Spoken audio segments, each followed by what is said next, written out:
Dear friends, आज मेरे को एक स्टोरी सुनाई गई जो कि हमारे सिख गुरु नानक जी के बारे में है।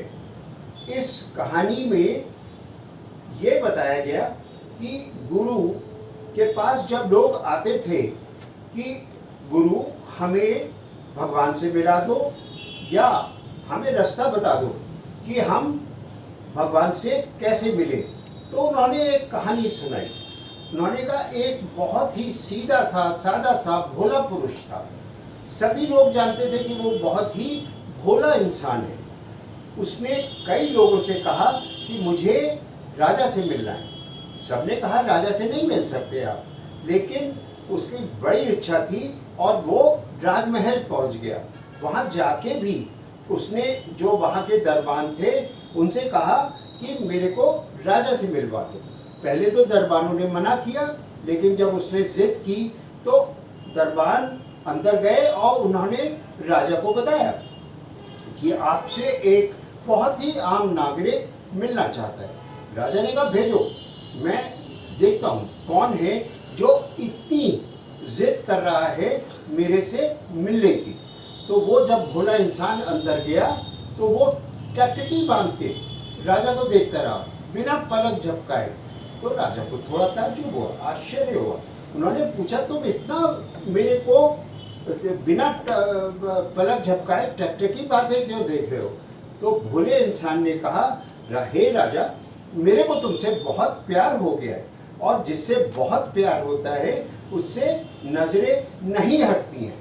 राजा ये सुन के बहुत ही टच्ड हो गया और उसने कहा कि भोले इंसान, अब क्योंकि तू मेरे को इतना प्यार करता है तो मैं तेरे को अपने साथ ही रख लेता हूँ। और राजा ने उसको अपने पास ही रख लिया, लेकिन उसने एक कंडीशन लगाई। जब राजा ने बोला अपने वजीर को कि भाई इसको बहुत अच्छे अच्छे कपड़े दीजिए, खाने के लिए बहुत अच्छी अच्छी चीज़ें दीजिए और मेरे राजमहल में ही एक बहुत अच्छा रहने के लिए कमरा दीजिए। तो भोले इंसान ने कहा राजन, मेरी एक शर्त है, कपड़े मैं वही पहनूंगा जो आपके उतरे हुए होंगे और भोजन मैं वही करूंगा जो आपकी थाली का बचा हुआ भोजन होगा। इससे राजा और भी ज़्यादा उससे प्यार करने लगा और उसको अपने बहुत ही नज़दीक हर वक्त रखने लगा। फिर राजा को एक रोज़ लगा कि जब ये इंसान इतना मेरे को प्यार करता है तो ये फिर बाकी जो जनता है उसको भी बहुत प्यार करेगा। तो उसने सारे राज्य का पूरा कार्य उसी को सौंप दिया और खुद भगवान की भजन कीर्तन में लग गया। तो वो भोला इंसान क्या करता था कि जितने गरीब लोग राज्य में थे उनको बारी बारी से बुला के बहुत दान पुण्य और बहुत सारी उनकी मदद करने लगा। तो वजीर लोग जो थे उनको मौका मिल गया। उन्होंने जाके राजा से शिकायत करी कि हे राजन, आपने तो उसको राज्य दिया है चलाने के लिए, वो तो लुटा रहा है, उसने सारा आपका धन गरीबों को दे दिया। तो राजन ने कहा चलो ये भी मालूम कर लेते। तो उन्होंने भोले इंसान से पूछा कि ए मेरे दोस्त, अगर इस तरह से तू सारा धन गरीबों में बांटता रहेगा तो किस तरीके से फिर राज चलेगा? तो वो धन गरीब कब लौटाएंगे? तो उसने कहा राजन, मैं जब गरीबों को पैसा देता हूँ तो क्योंकि गरीबों में आत्मसम्मान होता है तो वो हमेशा मेरे से पूछते हैं कि ये धन हमको कब तक लौटाना है। तो मैं हमेशा उनको ये जवाब देता हूँ कि ये धन राजा के मरने के बाद लौटाना है। तो राजा ने कहा मेरे दोस्त, ये तो बहुत ही तुम गलत कर रहे हो, क्योंकि अब तो सब लोग वो धन वापस ही नहीं करेंगे। तो उसने कहा राजन, इसकी वजह मैं आपको बता दूं। मैंने ऐसा क्यों कहा? क्योंकि इंसान की प्रवृत्ति होती है कि वो आया हुआ धन कभी भी वापस नहीं करना चाहता।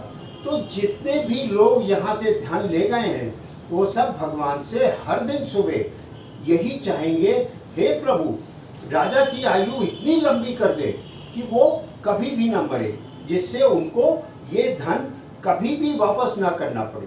तो इस चीज को ध्यान में रखते हुए राजन, मैंने, क्योंकि मैं तो चाहता हूं कि आपकी आयु दीर्घायु हो, तो इस वजह से मैंने ऐसा कदम उठाया। तो राजन इस चीज को सुन के बहुत ही और प्यार में आ गया।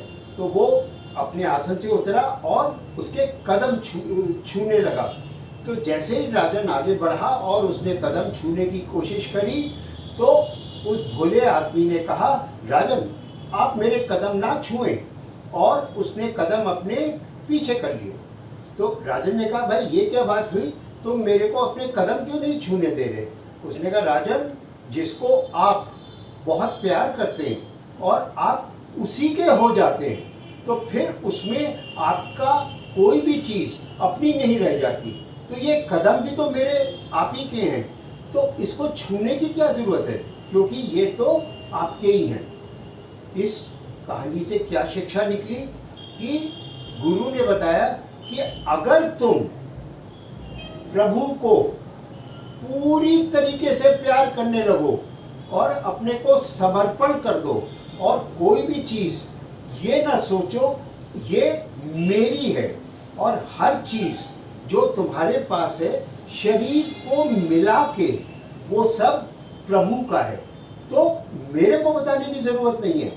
प्रभु तो तुम्हें मिल भी गए और किसी इंतजार की जरूरत ही नहीं है। इसी तरह की एक और कहानी मेरे को बताई। वो कहानी है रामकृष्ण परमहंस की, जो स्वामी विवेकानंद के भी गुरु थे। हम सब उनके बारे में जानते हैं। तो स्वामी जी के हमको पता है कि वो स्वामी जी हमेशा जब भी कभी बोला करते थे तो कभी भी ये नहीं बोलते थे कि मैं ये कर रहा हूँ और मैं ये चाहता हूँ।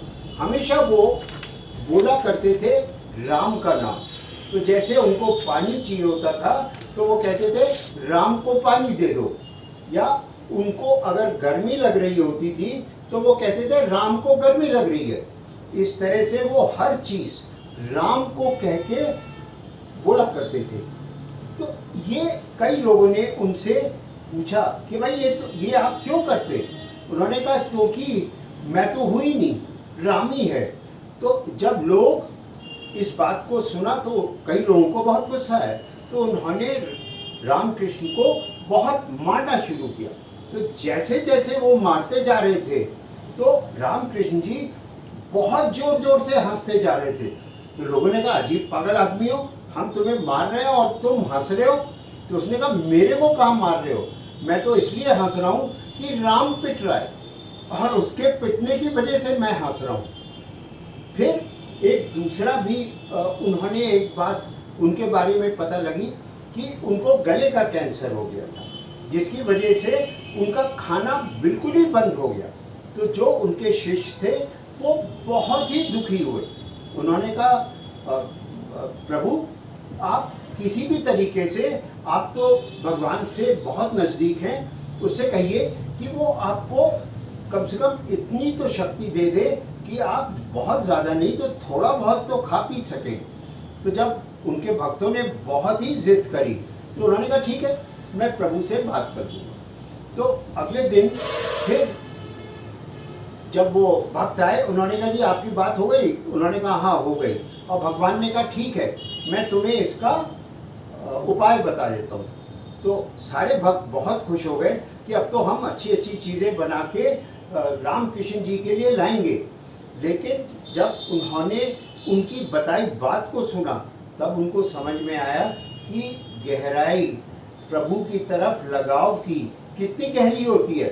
रामकृष्ण जी ने ये बताया, प्रभु ने उनसे कहा कि तू अगर खाना ही चाहता है तो दूसरों के गले से खाने लग और ये सोच के उन लोगों को खाना दे कि तू ही खा रहा है। तो अब मैं तुम सब लोग मिल के खाना खाओ और वो मेरे को लगेगा कि ये खाना मैं खा रहा हूँ। इस तरह की जब भक्ति लगाव आपका किसी के प्रति हो जाता है, जिसको हम ये भी सुनते आ रहे हैं कि साक्षी बनो, अपने को दूर कर लो, जो हो रहा है उसका विटनेस बन जाओ। अगर हम ये पा सके तो ये जो कहानियां हैं, ये जो पुरुष है, ये सब हमारी तरह से पैदा हुए, और कई तो इनमें से बहुत ही गरीब परिवार से थे, लेकिन इन्होंने वो ज्ञान हमको दे दिया जिसका सार ये है कि आप जो भी कार्य हो रहा है उसके साक्षी बन जाओ। बजाय इसके ये सोचो मैं कर रहा हूँ, ये मेरा किया हुआ है, ये मेरा है, ये मेरी दौलत है। क्योंकि जब तक तुम मेरा कहते रहोगे तब तक प्रभु को नहीं पा सकते।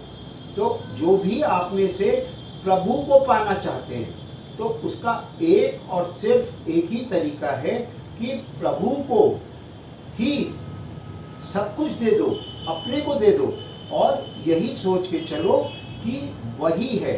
इसीलिए हर बड़े पुरुष ने, हमारे जितने भी वेद हैं, कुरान हैं, हर जगह यही लिखा हुआ है कि सिर्फ एक है। कहीं पे भी अनेकता की बात ही नहीं हुई, तो सिर्फ एक है। वारे गुरु, गुरु नानक तू ही है।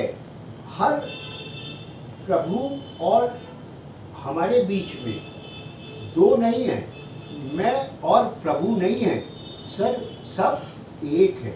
एक को मान लो और उसमें समा जाओ, तभी शांति मिलेगी। मैं कोई धार्मिक या सामाजिक वक्ता नहीं हूँ, मैं तो एक बहुत ही साधारण प्रोफेशनल हूँ जिसका जीवन आम जीवन अर्पण में लगा रहा। लेकिन जो भी मेरे को पता लगता है, जो मेरे को अच्छा लगता है, और वही चीज़ सिर्फ मेरे को अच्छी लगती है जिसको मैं कन्वर्ट कर सकता हूँ प्रैक्टिस के अंदर। तो मैंने तो इसको करना शुरू कर दिया है, और मैं आज आप लोगों से इसलिए शेयर कर रहा हूँ कि आप में से जो भी एक्चुअल मन की शांति पाना चाहते हैं तो इसी तरीके से मान लें कि आप और प्रभु एक ही है, और सारे धर्मों के प्रभु एक है। Thank you, God bless you.